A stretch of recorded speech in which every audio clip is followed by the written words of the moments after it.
The toast was an act of violence, though no one but Phoebe Trent seemed to notice.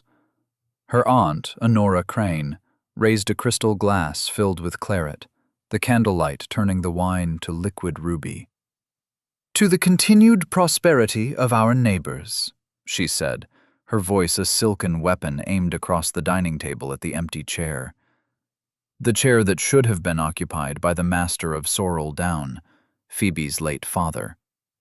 Instead, it was simply a void, a testament to all that had been lost.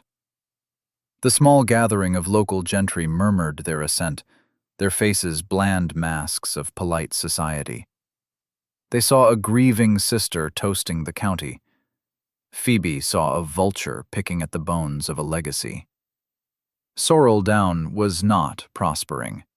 It was bleeding out, slowly, acre by acre, under her aunt's ruinously expensive management. Phoebe's hands, resting in her lap, were not the soft, pale hands of a lady. They were chapped and stained with earth, the nails short and practical.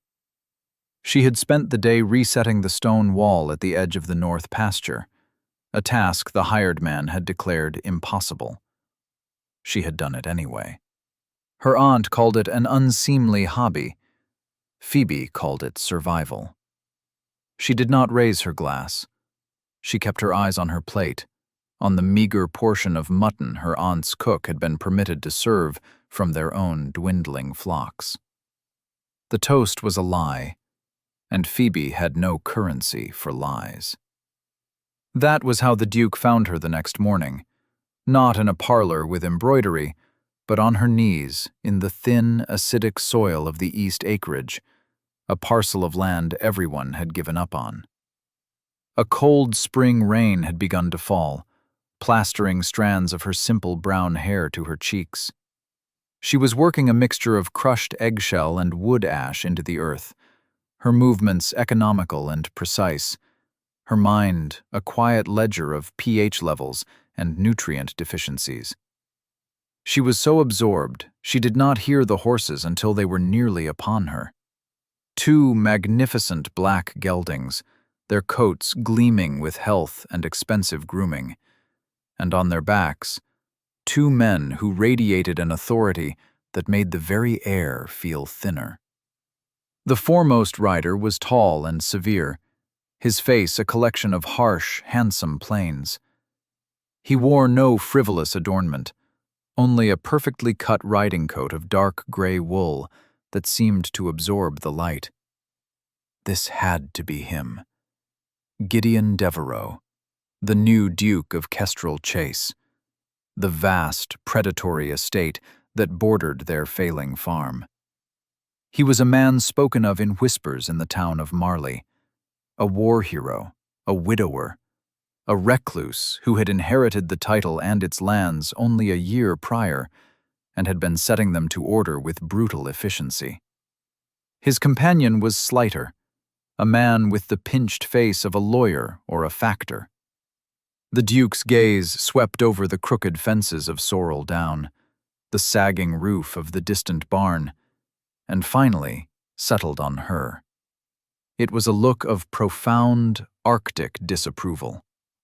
He did not seem to see a woman. He saw an imperfection in his landscape. "This is Sorrel Down?" the Duke asked, his voice low and clipped, directed at his companion, but loud enough for her to hear. It was not a question so much as a verdict. "It is, Your Grace," the factor replied, shuffling some papers. "The boundary markers are unclear along this stretch. The previous owner—" He trailed off, the implication clear. Her father had been a dreamer, not a manager. The Duke dismounted, his boots sinking slightly into the damp soil. He walked to the edge of the plot where she knelt, his shadow falling over her. He nudged a clump of sour-looking clover with the toe of his boot. "The land is exhausted, ridden with sorrel and thistle. It's worthless." He said the word without heat, a simple statement of fact. It was the same word her aunt used, but from him, it carried the weight of a judge's sentence. Phoebe rose slowly, wiping her earthy hands on her apron. She was not beautiful, and she knew it. Her face was too thin, her eyes too serious. She had none of the practiced charm her aunt insisted was a woman's only true asset. All she had was the truth. "The land is not worthless, Your Grace," she said, her voice steady. "It is merely wounded. It can be healed." He looked at her then, truly looked at her, and for a second his cold gray eyes registered a flicker of surprise. He had expected a peasant's deference, or a lady's flustered apology. He had not expected a direct, calm contradiction. "And you are its physician?" The question was laced with a dry, dismissive irony. "I am its steward," Phoebe corrected quietly. "My father taught me the soil. This parcel needs lime and patience. In 2 years it will be fit for potatoes. In 4, for grain." She spoke of the land as if it were a living thing with its own history and future. The Duke's gaze narrowed. He was a man who dealt in numbers, in ledgers and crop yields and rents. He did not deal in sentiment. "The boundary," he said, his voice sharp, returning to his purpose. "My maps indicate it should run from the old oak to the standing stone. Your fences are encroaching on my pasture by at least 20 yards. His factor nodded eagerly, holding out a rolled map. Phoebe's eyes went not to the map, but to a small rise near the woods. "Your map is incorrect, Your Grace. Or rather, it is based on a misunderstanding. The standing stone it refers to is not the large one by the creek. It's the old marker, the one half buried under the hawthorn bush. The parish records from 1782 will confirm it. My great-grandfather placed it himself." She spoke with an unnerving certainty, her memory a library of her family's history. The Duke stared at her, his expression unreadable. No one spoke to him this way. No one corrected him. His factor began to bluster. "The ducal maps are drawn by the finest surveyors and—" "Show me," the Duke cut him off, his gaze still locked on Phoebe. She led the way without a word, her worn boots sure-footed on the uneven ground. She pushed aside the thorny branches of the hawthorn. There, nearly swallowed by moss and time, was a granite post no taller than her knee, with a crudely carved T for Trent on one side and a D for Devereux on the other. A long silence fell, broken only by the dripping rain. The Duke crouched, his gloved fingers tracing the letters. He had been so certain. His experts, his maps, his wealth, all had been wrong. This quiet, soil-stained woman was right. He stood up, his face a mask of stone. He did not apologize. He did not thank her. He simply looked from the stone back to the struggling patch of land where she had been working.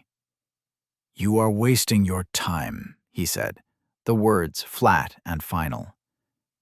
"This little farm is worthless." He turned, mounted his horse, and rode away, leaving Phoebe standing in the rain with the truth, which felt as cold and heavy as the ancient stone at her feet. She did not cry. She had learned long ago that tears changed nothing.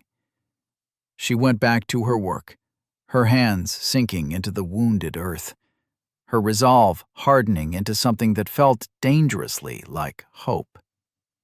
He had seen her, and for the first time, someone in a position of power had been forced to acknowledge she was right.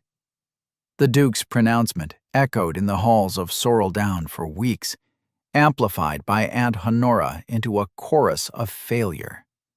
"The Duke himself said it, Phoebe. Worthless. And you insist on dirtying your hands in that wretched soil instead of making advantageous social calls in Marley."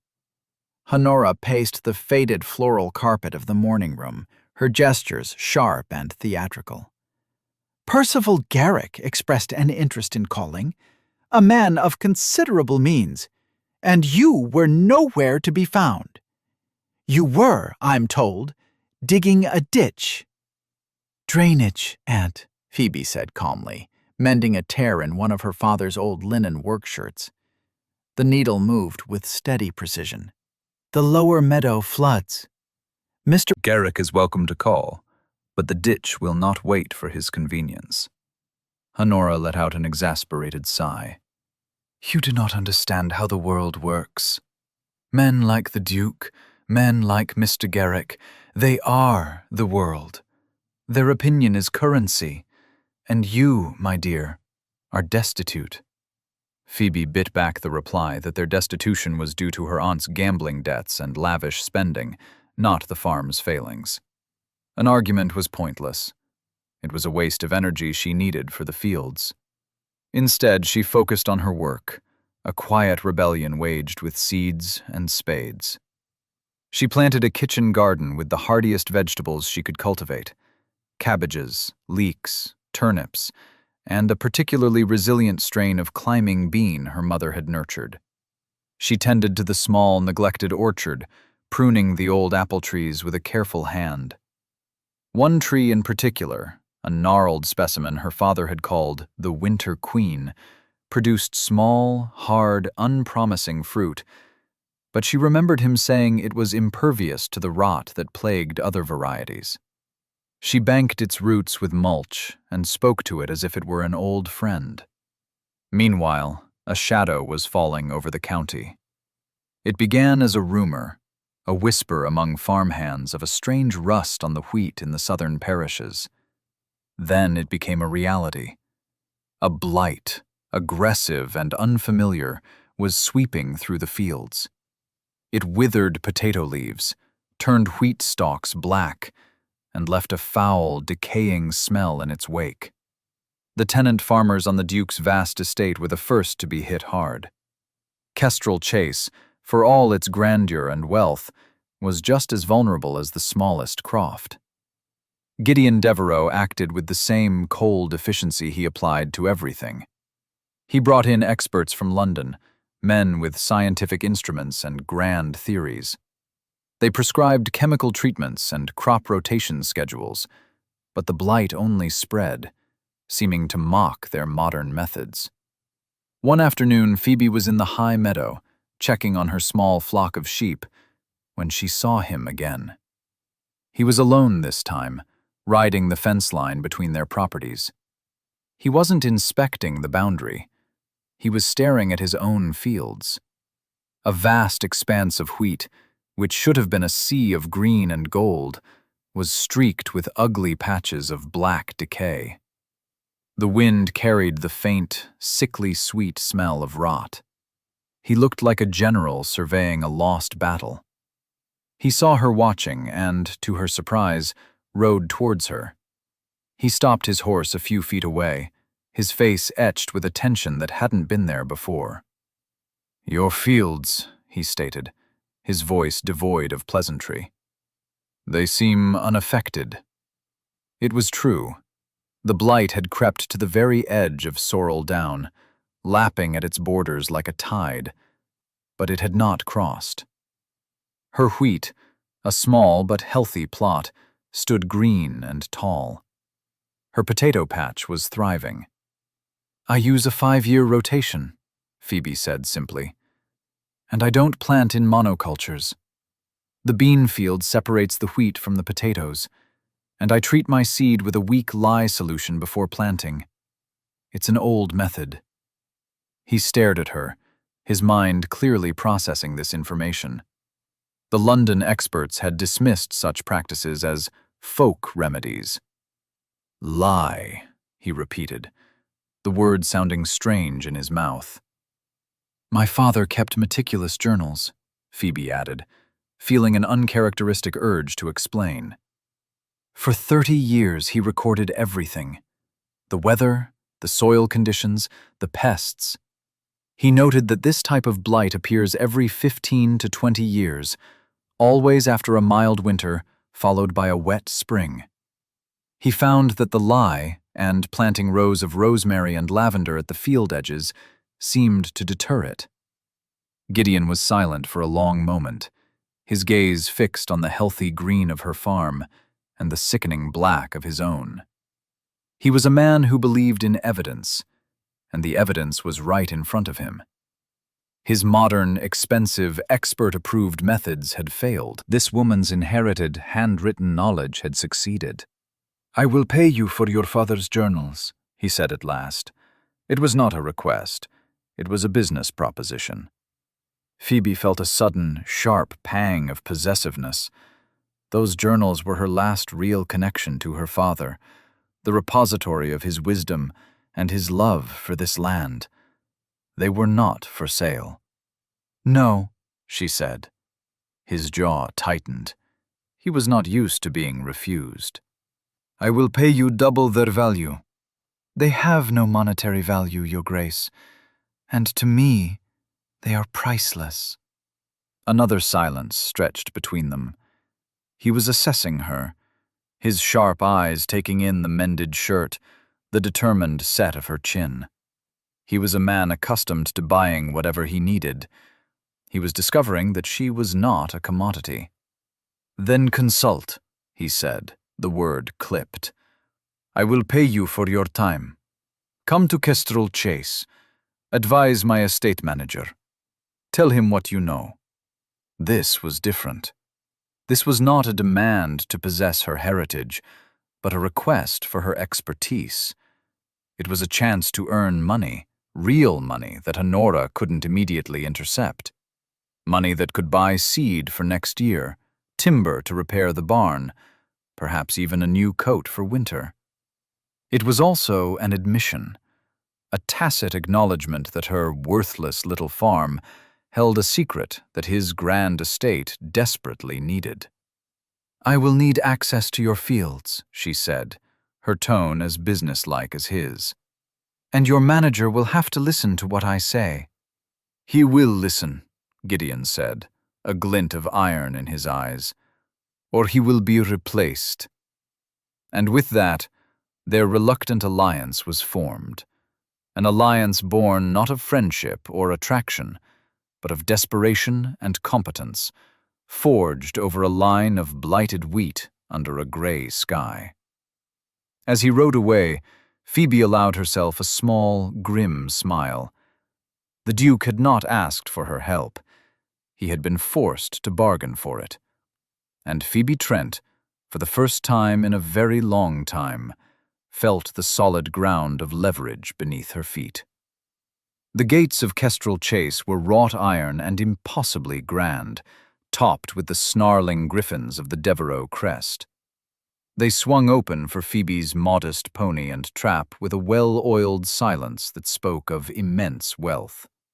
The drive wound through a park designed by a master landscaper, with ancient oaks and rolling hills that looked natural, but were, in fact, a carefully constructed illusion of perfection. The illusion shattered as she drew closer to the home farm. Here, the fields were a picture of despair. Farmhands stood in idle, worried groups, their tools useless. The stench of decay was thick in the air. The Duke's estate manager, a portly man named Fletcher with a perpetually condescending air, met her at the stables. He had clearly been given his orders, but his resentment was palpable. "Miss Trent," he said, barely inclining his head. "His Grace is optimistic you can provide some rustic insight." Phoebe ignored the barb. "I need to see the affected fields, and I need soil samples from 3 locations: the worst of the blight, the edge of it, and a field that has not yet been touched." She also asked for access to the estate's own records, however recent. Fletcher's expression soured further, but he complied, leading her through the blighted crops.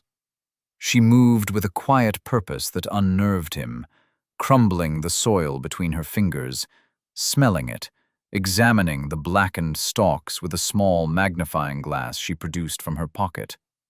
She did not offer grand theories. She observed. She collected her samples in small cloth bags. Back in the estate office, a room filled with impressive but useless-looking maps, she made her first pronouncement. "You're using too much lime," she said, looking at Fletcher. "Your soil is too alkaline. It's weakening the plant's natural defenses." Fletcher puffed up. "The London experts said—" "The London experts are wrong," Phoebe stated plainly. "They tested the soil in one field and applied the same solution everywhere. But your land isn't uniform. The low-lying fields near the river are naturally chalky. They need acid, not more lime. Leaf mold, pine needles." For the next week, Phoebe became a quiet, persistent presence at Kestrel Chase. She arrived each morning at dawn and left at dusk. She worked alongside the skeptical farmhands, showing them how to create compost teas from nettle and comfrey to strengthen the plants. She had them dig trenches to stop the blight's spread through the root systems. She pored over her father's journals at night, cross-referencing his observations with what she was seeing. Gideon Devereux watched her. He would appear silently at the edge of a field or in the doorway of the greenhouse where she was experimenting with fungal-resistant potato breeds. He never spoke, merely observed. His presence was a heavy cloak of authority, yet he never interfered. He was letting her work. One afternoon, she was in the vast, cold kitchens of the great house, speaking with the head cook, a stout, wary woman named Hannah. Phoebe was asking about the kitchen gardens, which were also suffering. "We followed Mr. Fletcher's orders," Hannah said, wiping her hands on her apron. "Dug in all that powder he gave us. Now the lettuce is bitter and the cabbages are stunted." "It's the lime," Phoebe said. "We'll fix it. We need to mulch with sawdust. Do you have a supply?" Hannah's eyes widened slightly. No one had ever asked for her input. Mr. Fletcher gave orders. She followed them. The Duke ate what was placed before him without comment. This small, plain woman was speaking to her as a fellow expert. A small, almost imperceptible shift occurred.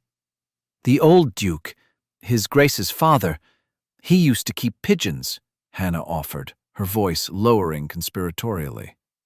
"Their manure. He swore by it for the kitchen garden." Phoebe smiled, a rare, genuine expression that briefly lit up her serious face. "An excellent source of nitrogen. Thank you, Hannah. We'll do that."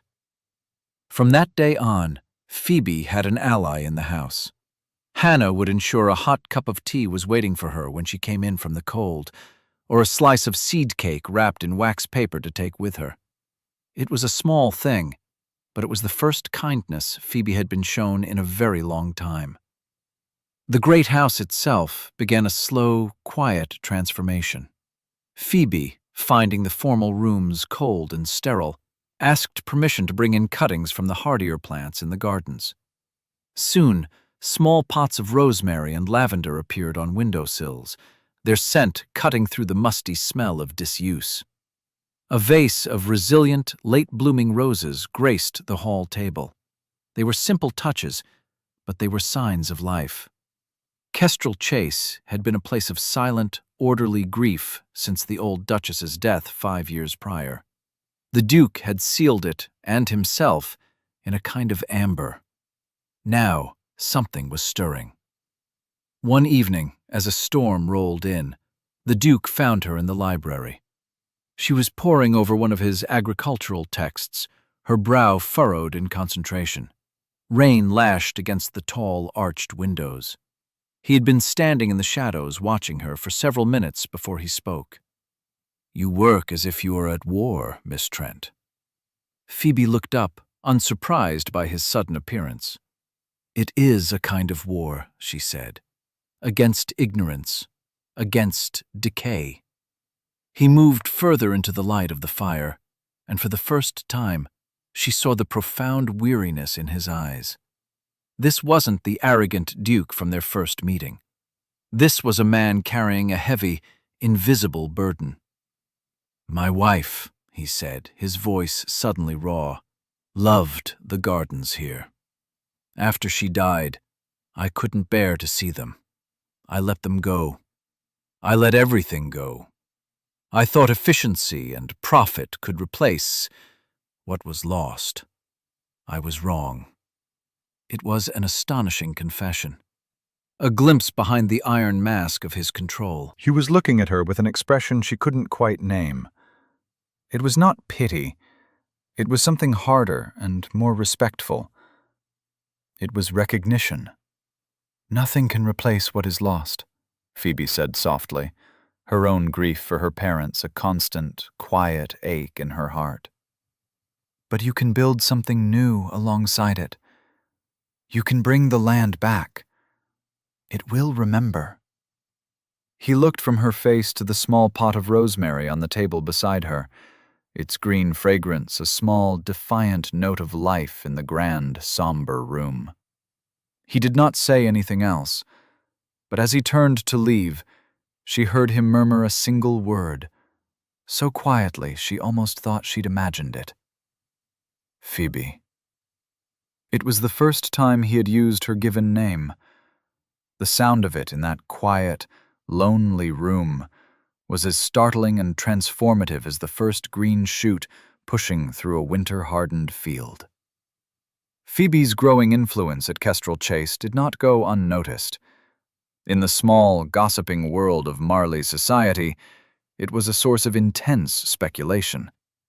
The reclusive duke was suddenly taking an interest in his estate, and the catalyst was, of all people, the plain, impoverished niece of Honora Crane. This was an intolerable development for two people in particular. The first was Aunt Honora, who saw her control over Phoebe, and through her, the remote possibility of profiting from Sorrel Down, slipping away. The second was Percival Garrick. Garrick was a neighboring landowner with an estate that was well appointed but deeply in debt.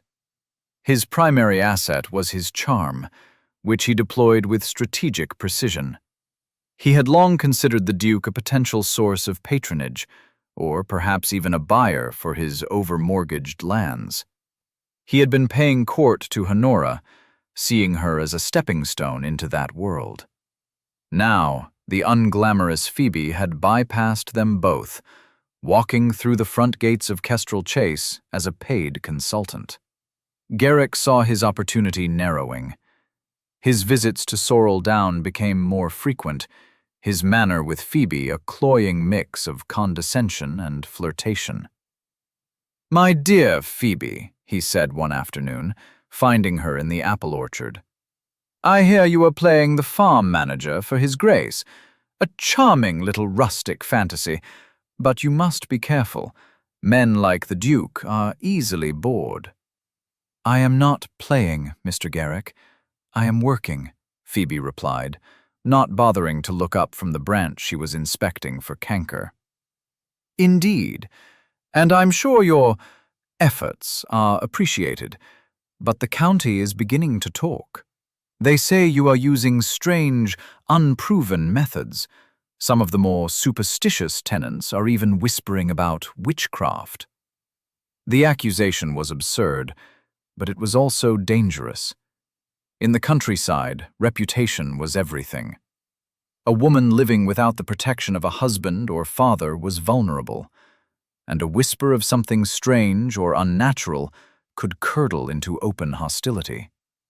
The whispers grew louder, fed by Honora's dramatic sighs about her headstrong, peculiar niece, and Garrick's carefully worded concerns about peasant superstitions taking root at the great house. The opposition escalated from gossip to something more concrete. Garrick, whose own fields were now showing the first signs of the blight, publicly blamed Phoebe. At a market day in Marley, he spoke loudly to a group of farmers. "It's this new method Trent's girl is using. She's stirring up the soil, disturbing things that should be left alone. The blight was contained to the Duke's land until she started her experiments. Now it has jumped to my western fields." It was a blatant lie. The blight spread by wind and water. It had no regard for Phoebe's work. But fear is more contagious than any disease. The farmers, terrified of losing their own harvests, began to look at Phoebe with suspicion. The tide of local opinion, which had been cautiously admiring of her small success, was beginning to turn. Honora saw her chance to regain control. She forbade Phoebe from returning to Kestrel Chase.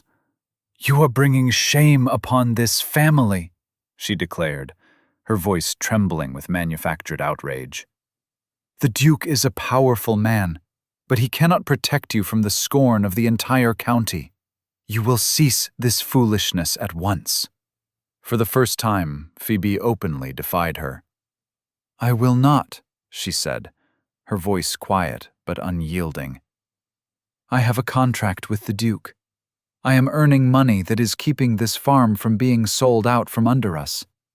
I will finish the work I started."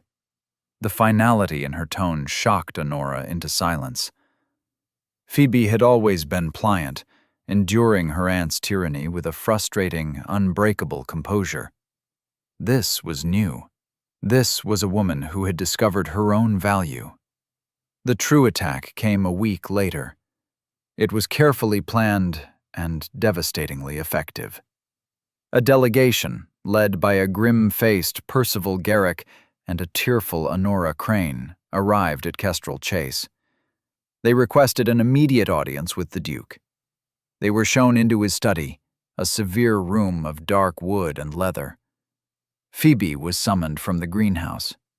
When she entered, she saw the array of hostile faces and knew this was a reckoning. Garrick stepped forward, his expression one of deep, sorrowful concern. "Your Grace, it is with the heaviest of hearts that we must bring this to you. We have discovered the source of the blight's spread. It is not a natural phenomenon. It is sabotage." He placed a small, leather-bound ledger on the Duke's desk. "This is the account book from the seed merchant in Dunsmuir. It shows a purchase, made 2 months ago by Miss Trent, of a large quantity of blighted potato seed, imported from a region known to be infected." He then produced a letter, written in a passable imitation of Phoebe's neat, practical hand. It was addressed to a cousin of Garrick's, a known rival of the Duke's, and it spoke of a plan to weaken the Devereux estate's agricultural dominance in the region. "She intended to ruin you, Your Grace," Garrick said, his voice thick with false sympathy. "And then, to offer herself as the only one who could cure the problem she herself created. My own fields were merely collateral damage in her ambitious scheme." Honora began to sob into a lace handkerchief. "I cannot believe it. My own brother's child. A monster." The room was silent. All eyes were on the Duke. He sat behind his great desk, his face like granite, looking at the evidence before him. He picked up the letter. He studied the ledger. Then his cold gray eyes lifted and met Phoebe's. She stood perfectly still, her hands clasped behind her back. She did not weep. She did not protest.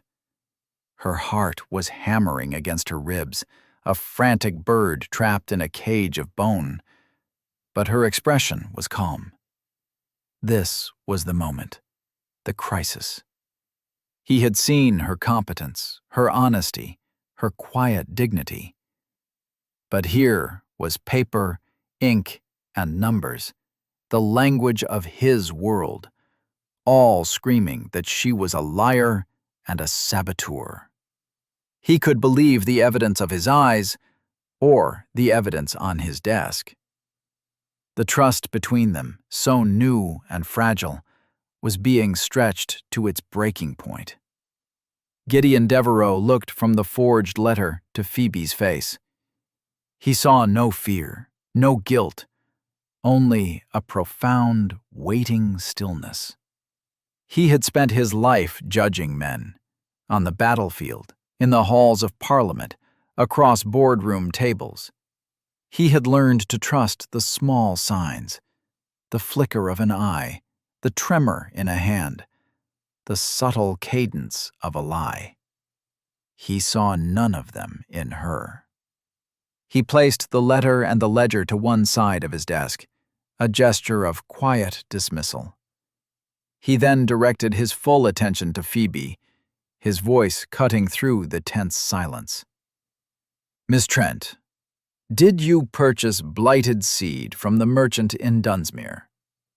"No, Your Grace," she said. Her voice was low, but carried to every corner of the room. "Did you write this letter?"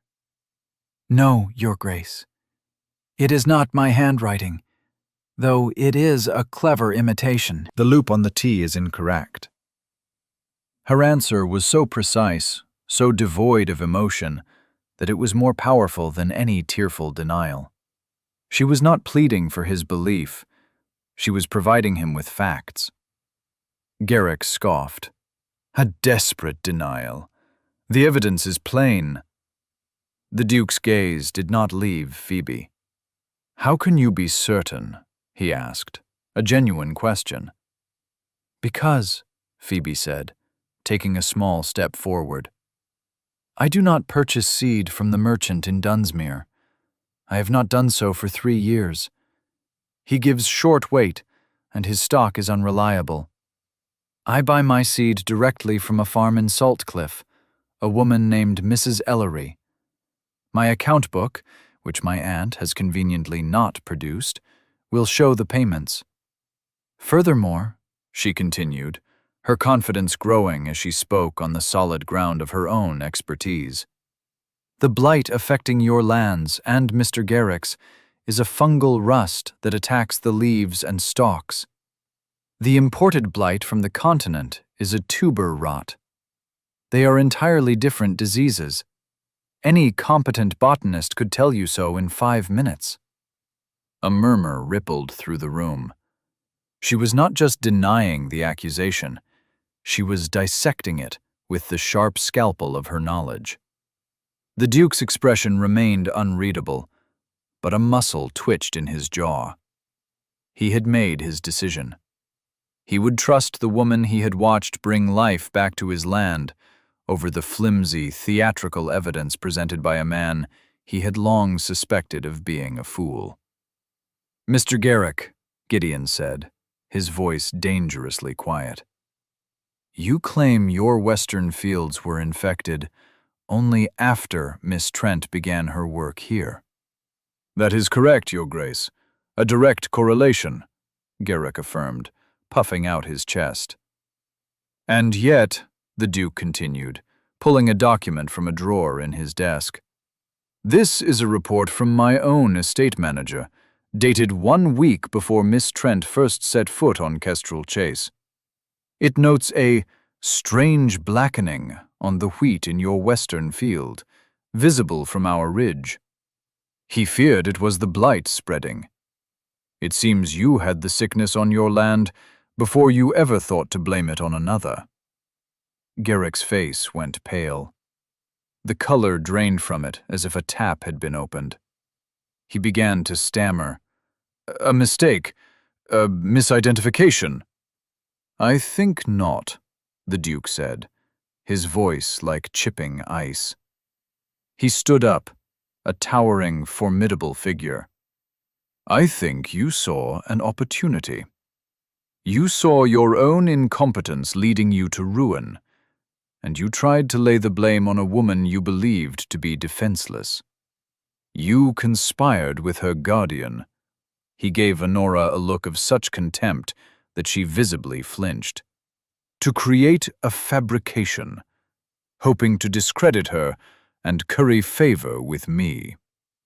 He let the accusation hang in the air. The crisis of trust had passed. Now, the public reckoning had begun. He had not called this meeting to interrogate Phoebe.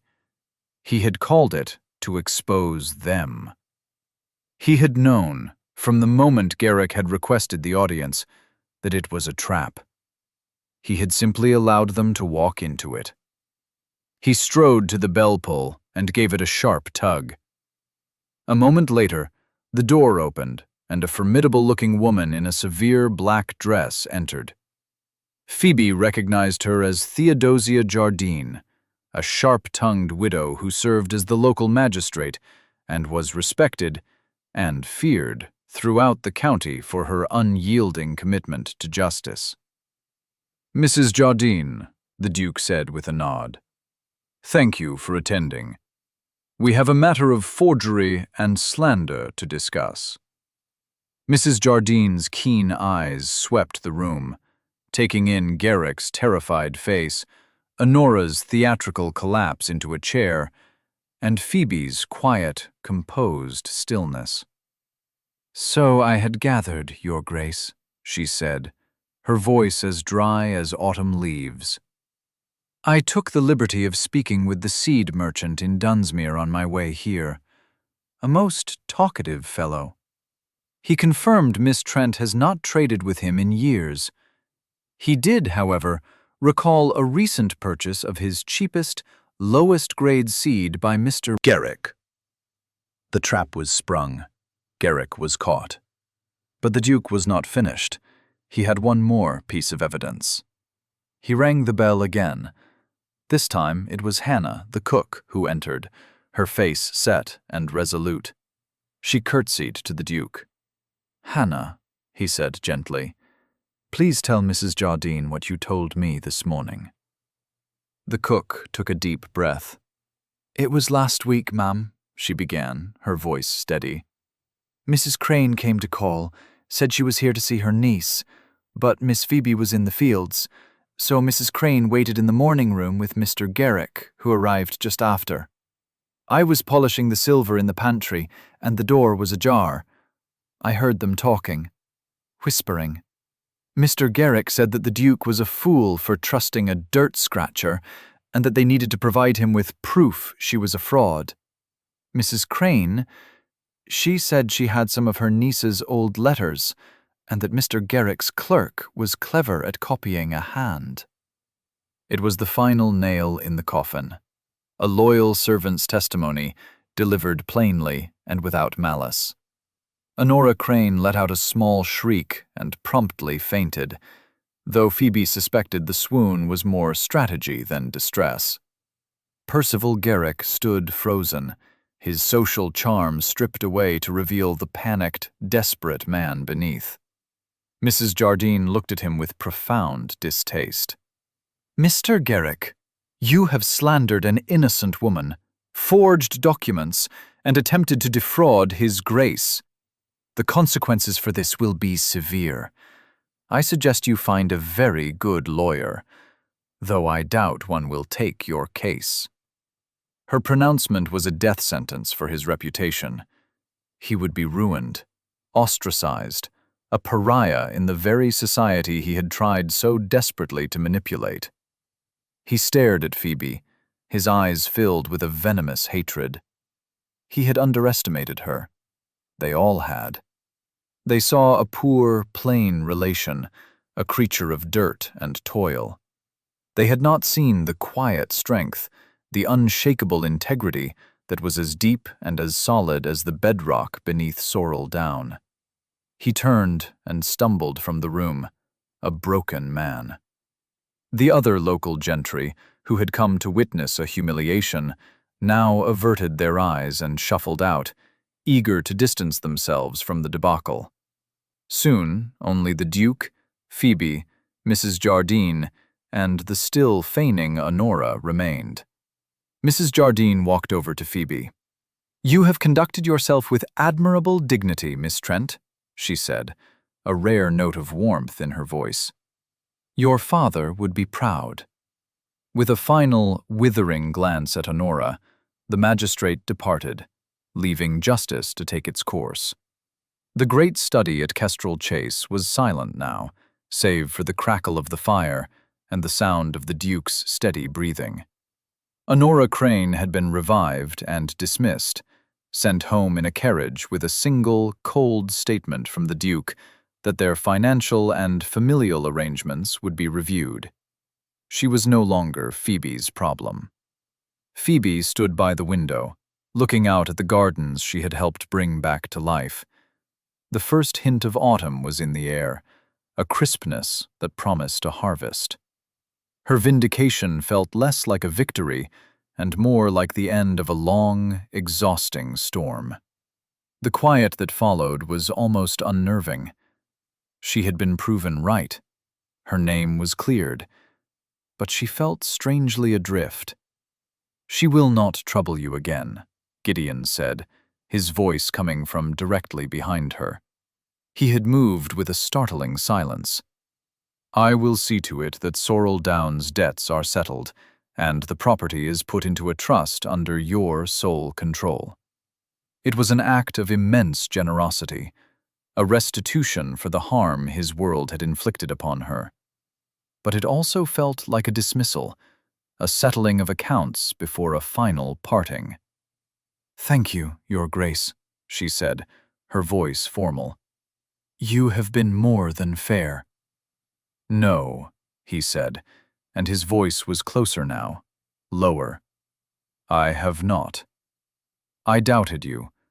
For a moment, when I saw the ledger, I doubted.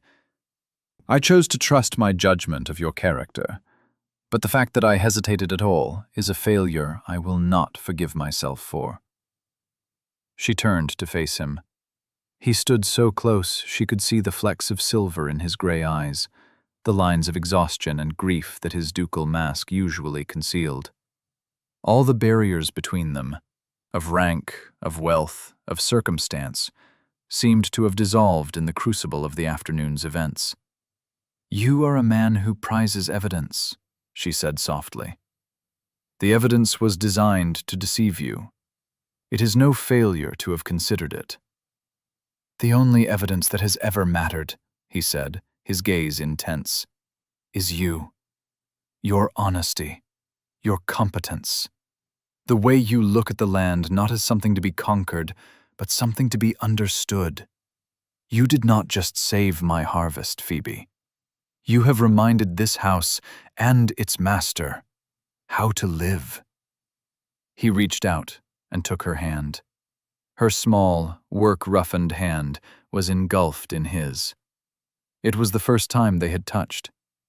The contact was a jolt, a current of warmth that seemed to travel up her arm and settle directly in her chest. He did not release her hand. Instead, he knelt. The Duke of Kestrel Chase, one of the most powerful men in the kingdom, knelt before her on the Turkish carpet of his study.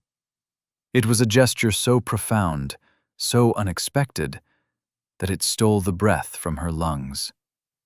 "When I first saw you," he said, his eyes level with hers, "I called your farm worthless. It was the declaration of a blind and arrogant fool.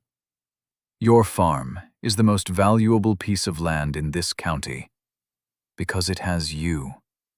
Sorrel Down is not worthless. You are not worthless. You are the most valuable person I have ever known." His voice, usually so clipped and authoritative, was thick with an emotion she had never heard from him before. It was raw, unshielded sincerity. "I am not asking you to be my duchess in order to rescue you. I am asking because I am the one in need of rescue. You have brought this estate back to life. I am asking you to do the same for me. Marry me, Phoebe. Not as a duchess, but as a partner, as my wife, as my equal." It was not a declaration of flowery, poetic love. It was something far more potent. It was a statement of recognition, a plain-spoken, kneeling admission of need. He saw her, completely and truly, for everything she was, and he was choosing her. Tears she had refused to shed in the face of cruelty and injustice now welled in her eyes. Not tears of sorrow, but of a vast, overwhelming relief. The relief of being seen. "Yes," she whispered, the word a quiet affirmation in the firelit room. "Yes, Gideon." He rose, and framing her face with his hands, he kissed her. It was not a passionate, demanding kiss, but one of reverence and deep, aching tenderness. It was a promise, a beginning. Outside, the autumn sun was beginning to set, casting a golden light over the fields. The harvest was ready. We'll take a very short break. If you don't want to miss new stories, please subscribe to the channel. 1 year later, the Duchess of Kestrel Chase stood on the main lawn, directing the placement of new apple saplings. She was not dressed in silks or satins, but in a practical woolen dress, her hands protected by gardening gloves. The saplings were grafts from the old winter queen tree at Sorrel Down. The tree, once a symbol of her lonely struggle, was now the mother of a new orchard, its hardy, resilient bloodline destined to strengthen the Duke's stock for generations to come. Phoebe was no longer just a consultant. She was the driving force behind the estate's transformation. Under her guidance, Kestrel Chase was becoming a model of innovative, sustainable agriculture.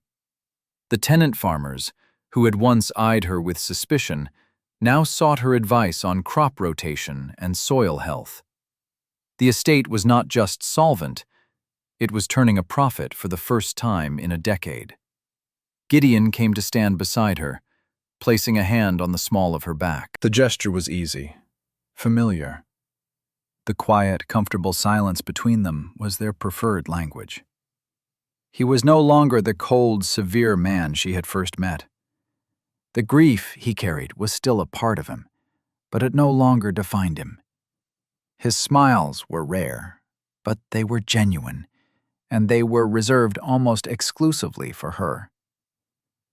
"Hannah is complaining," he said, a hint of amusement in his voice. "She says you have promised her so many winter vegetables from the new greenhouse that she will have no room left in the pantry." "Hannah can complain all she likes," Phoebe replied, with a small smile. "She knows perfectly well we will be sending the surplus to the parish poorhouse in Marley." His hand tightened slightly on her back, a gesture of quiet pride. Her compassion was as much a part of her as her competence. They had dealt with the past. Honora Crane, stripped of her guardianship and her access to Phoebe's finances, had been sent to live with a distant cousin in Bath on a small but non-negotiable annuity. She was a creature of society. The loss of status was a punishment far more effective than any legal sanction. Percival Garrick, ruined by debt and scandal, had been forced to sell his estate. The Duke had bought it at a fair price and had immediately set about restoring the mismanaged land, putting it under Phoebe's direction. The county had learned a valuable lesson. The new Duchess was not a woman to be trifled with. That evening, they sat by the fire in the library, the same room where he had first watched her work. The room was different now. It was warmer, filled with books on botany and agriculture alongside the classics. A vase of autumn asters sat on the mantelpiece, their vibrant purple a splash of life against the dark wood. Gideon handed her a leather-bound document tied with a ribbon. "What is this?" she asked. "Open it." She untied the ribbon and unrolled the parchment. It was the deed to Sorrel Down. But it was not a deed of transfer to the ducal estate. It was a new deed, drawn up by the finest lawyers in London, establishing the farm as her sole and separate property, protected by an ironclad trust. It could never be sold, mortgaged, or absorbed into the Devereux holdings. It would be hers and her children's forever. It was his wedding gift. "Kestrel Chase is yours as my duchess," he said quietly. "But Sorrel Down is yours because of who you are. I never want you to feel that you lost yourself when you married me. I want you to know you will always have your own ground to stand on." She looked up at him, her heart full. He understood. He knew that her strength had been forged on that small, struggling piece of land. It was her history, her identity. In giving it back to her, free and clear, he was giving her the one thing no one else ever had: the freedom to be exactly who she was. She thought of that first day, of him standing over her in the rain, dismissing her work, her land, her entire world with a single word. "Worthless," she murmured, a memory rather than an accusation. He reached out, his fingers tracing the line of her jaw. "It was the beginning of my education," he said, his voice low and sincere. "You have taught me the true meaning of value, Phoebe." Outside, the wind rustled the leaves of the ancient oaks. The house was quiet, safe, and filled with a gentle, burgeoning warmth. The harvest was in, the larders were full, and the winter queen apples were ripening on the branch, a promise of sweetness and endurance for all the seasons to come. Together, they had built something new, something strong, something that would last. Thank you for listening to the story all the way to the end. Please tell us which city you're watching from and what the story made you feel. Don't forget to subscribe so you won't miss new stories.